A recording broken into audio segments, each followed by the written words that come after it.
Hello and welcome to the King Pair podcast.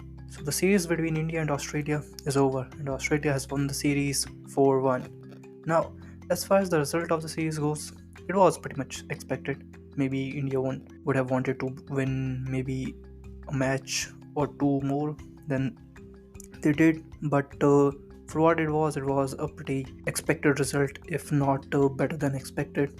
And as far as performances and match quality goes, it was pretty high on both of them, and pretty much everyone, you know, from batters, bowlers to even fielding in some parts was really great.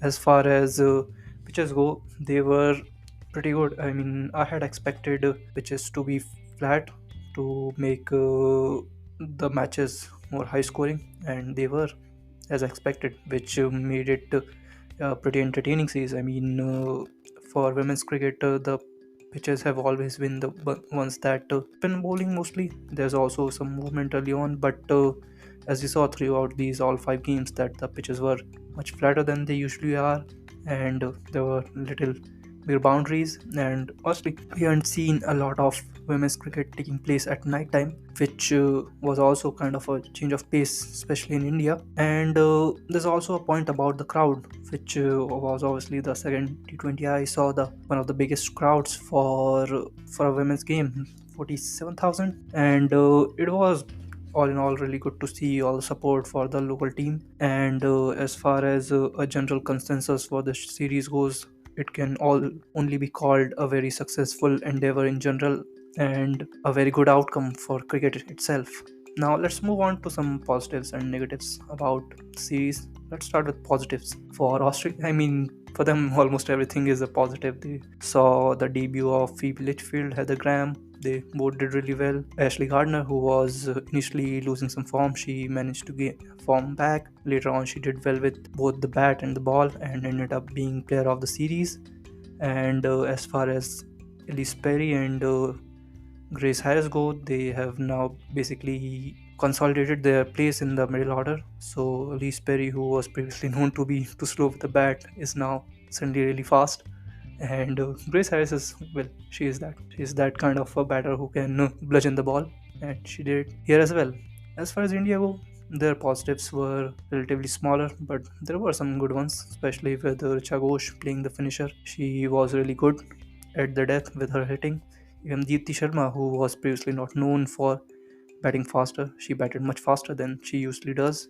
And in smaller notes, there were also some smaller positives with Anjali Sarvani, who bowled really well early on, even though there were some times where she looked lost. Still, she did really well for the debut series. And even in a smaller dose, the fifth T20, I could see Harleen Deol, who had done really well with the bat, showing intent from ball one and utilizing the power play really well.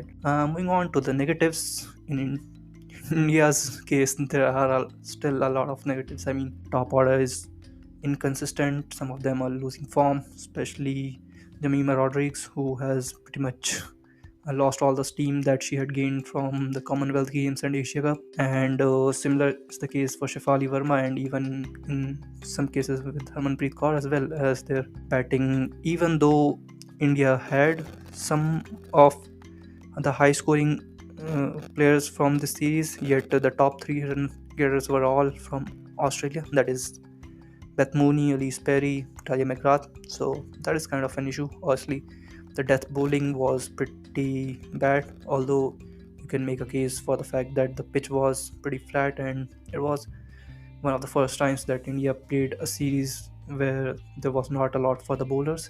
And as far as fielding goes, I think we are all in unison looking at the fact that India is still not a very good fielding side as of now, outside of a fielder or two. And conclusion, we have obviously a tri-series coming up between India, South Africa and West Indies, where which is basically a preparation for the upcoming World Cup.